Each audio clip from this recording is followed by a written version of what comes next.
Adam Sandler gets emotional when he sees Boy helping his dad. What he does next is heartbreaking.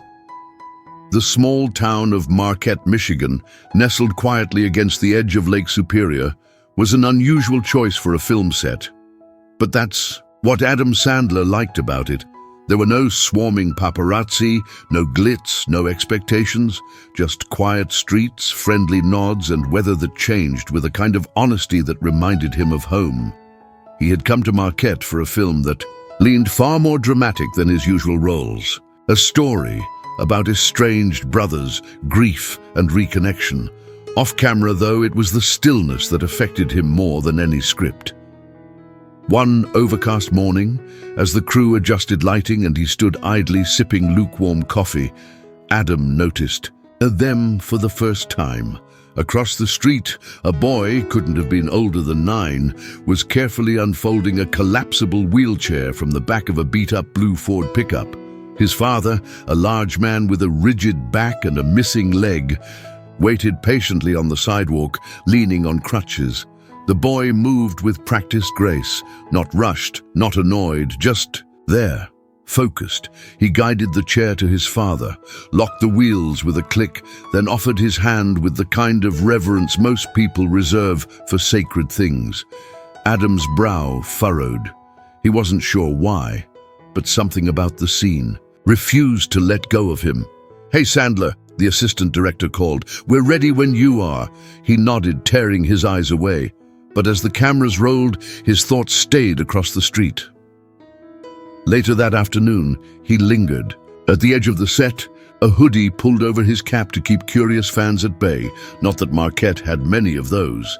He spotted the boy and his father again near a diner. The man sat outside on the patio while the boy ran in, presumably to grab menus. A waitress brought the father a glass of water. He thanked her with a smile that looked worn but kind. Something about them felt honest in a way Adam hadn't seen in a long time. The boy's movements were always attentive, and the man never once barked an order or looked irritated. If anything, they operated like a team, wordless but connected. Adam crossed the street impulsively. He wasn't sure what he was going to say. He just knew he needed to say something. "Hey," he said gently, approaching the table.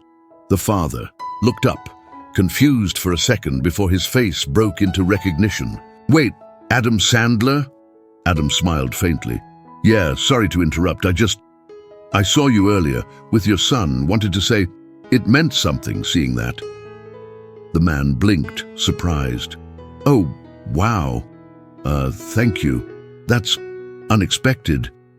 They shook hands, and the boy returned just then, carrying a plastic menu and a chocolate milk. "This your boy?" Adam asked, glancing down. The man beamed. "Yeah, this is Caleb. Caleb, this is... well, you probably know who he is." Caleb looked up shyly, unsure whether to smile or run. Adam crouched beside him. "Hey, Caleb, I saw you helping your dad today. You're a good man." Caleb didn't say anything, but looked at his dad and smiled, his cheeks turning pink. There was a pause, something fragile hanging in the air. "Vietnam?" Adam asked the father, nodding toward the missing leg. "Iraq, 2006, he replied. "Roadside IED. Adam looked away for a second, blinking hard. "I'm sorry." "Don't be. I got Caleb out of it. That's more than a lot of guys can say." The weight of that sentence hit Adam harder than he expected. He nodded slowly. He didn't stay long, just long enough to tell the waitress he'd pick up their tab. Then he walked back to the set, thinking about how sometimes a 9-year-old boy doing something small and ordinary could reach deeper into your soul than any monologue ever could. He didn't know it yet, but this encounter would burrow into him in ways he couldn't shake, and soon he'd be faced with a choice that would test everything he believed about love, loss, and doing the right thing. The next morning brought a drizzle that painted the sidewalks in glistening gray. Adam arrived on set early, not because he had lines to run, but because something had shifted in him. He couldn't stop thinking about Caleb and his dad. He found himself standing outside the same diner, this time with 2 takeaway coffees in hand. He didn't know if they'd show up again, but something told him they would. At 8:12 a.m., the blue Ford truck rumbled into the lot. Adam's heart beat faster than it should have. He was used to fans, to public encounters, to scripted emotions, but this wasn't any of those. This was something else. When the truck parked and Caleb began unfolding the wheelchair, Adam walked over. "Morning," he said, holding up the coffee cups. "Hope you don't mind." Caleb's dad blinked in surprise again, then smiled. "Well, I'll be damned. Mr. Sandler, right? That's, thank you." "Just Adam," he said, handing over the cup. "You like coffee?" "I love free coffee," the man chuckled. "Name's Chris, by the way." "Chris, got it." He turned to the boy. "And Caleb." "I remember."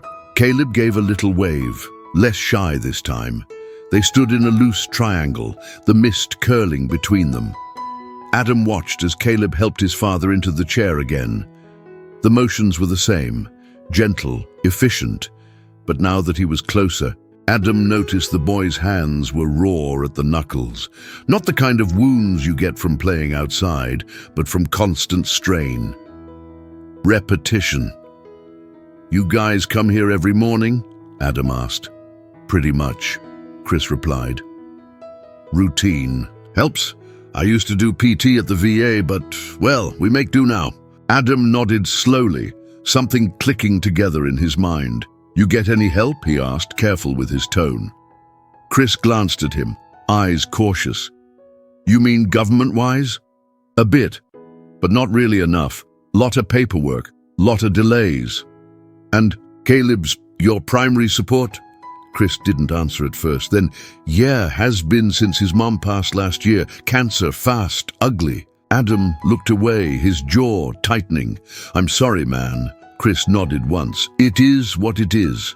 The rest of the week, Adam made a habit of stopping by the diner each morning. Sometimes he brought breakfast sandwiches. Sometimes he just sat for a few minutes before heading to set. Chris talked more each day, and Caleb warmed up to him in slow degrees, sharing favorite baseball teams. He was a Tigers fan, his love for dogs, and a quiet talent for drawing robots. By Friday, Adam had learned more about them than he expected. How Chris had been a mechanic before the army, how the insurance barely covered prosthetics, how Caleb missed more school days than he should because Chris needed him. It was the kind of quiet tragedy that didn't make headlines. Just 2 people surviving together because no one else would step in.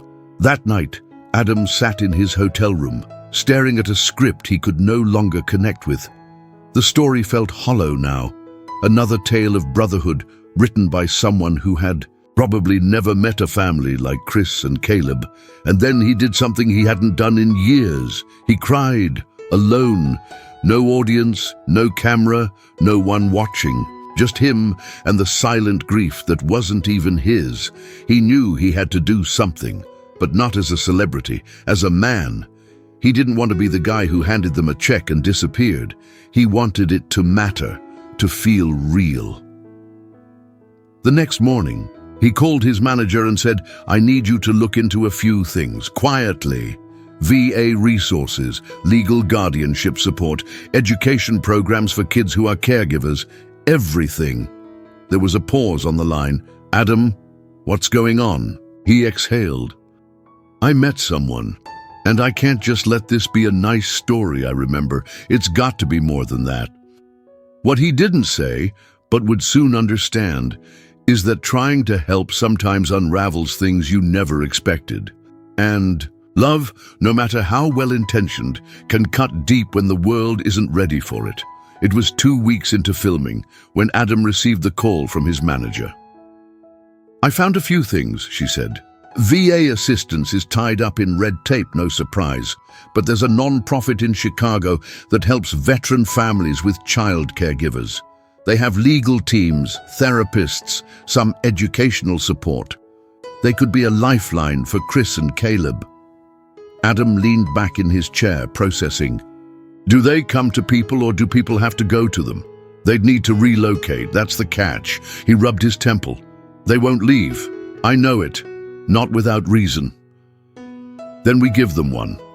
That weekend, Adam invited Chris and Caleb to the set, not for a meet and greet, but to give them a glimpse of a world outside survival. Caleb lit up at the sound gear, the fake snow machines, the prop truck Adam let him sit in. Ever think about acting? Adam joked. Caleb shrugged. I'm not funny like you, Chris chuckled. That's for sure. But when Adam pulled Chris aside, the mood shifted. There's a place in Chicago, Adam said. It's not charity, it's support for both of you, therapy, legal aid. A school that understands kids like Caleb. You wouldn't have to carry this alone anymore. Chris looked at him long and hard. Why are you doing this? Adam hesitated. Because I've had millions of people laugh at things I've done, but very few have made me feel the way watching your boy help you does. And if I walk away from that, I'm not the man I want to be. Chris didn't speak for a while. We've made it this far without handouts. It's not a handout, it's a bridge. Chris gave a slow nod. I'll think about it. 3 days later, Adam got a message. Can we talk? They met in the back corner of the diner. Caleb was at school. Chris's face was pale, his hands shaking slightly. I've been hiding something, he said quietly. I've got liver issues, bad. VA's been slow. I didn't want to scare Caleb, but the truth is, I don't know how much longer I've got. Adam's heart dropped.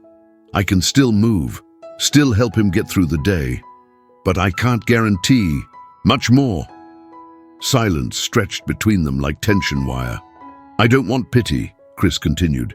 I need to know Caleb's okay, that when I can't be there, someone will. Adam's voice was thick. He will be, I swear it. Chris looked down. I don't want him in foster care. He's been through too much. You won't lose him. Chris nodded slowly. Then, help me make this right. That night, Adam made more calls. Lawyers, social workers, friends in quiet places. He arranged for a private medical consult in Chicago, paid for it quietly, told no one on the production team. It was no longer about appearances, it was personal. But just when things seemed to be aligning, reality hit harder than he expected. 2 days before their planned trip to Chicago, Adam got another call from the police. Chris had collapsed in his bathroom. Caleb had tried calling 911, but the phone battery was dead. By the time he got a neighbor to help, it was too late. Adam dropped the phone. The grief that followed didn't come with cameras or condolences, it came in silence. He went to the hospital, sat with Caleb, held his hand, promised again what? He didn't fully know how to deliver, because now it wasn't just help. Now it was custody, guardianship. A child with no one left but the man who'd walked into his life by accident. And the choice Adam made next would change them both, forever. Bigum. Funeral was small. A plain casket, a scattering of neighbors, 2 veterans who stood stiffly in uniform and saluted as Chris was laid to rest. Adam stood beside Caleb, one hand gently on the boy's shoulder, unsure whether the weight he felt was grief, responsibility, or something larger than both. Caleb didn't cry at the gravesite. He just stared at the casket, as if waiting for his dad to sit up and wave, to say it had all been a bad joke.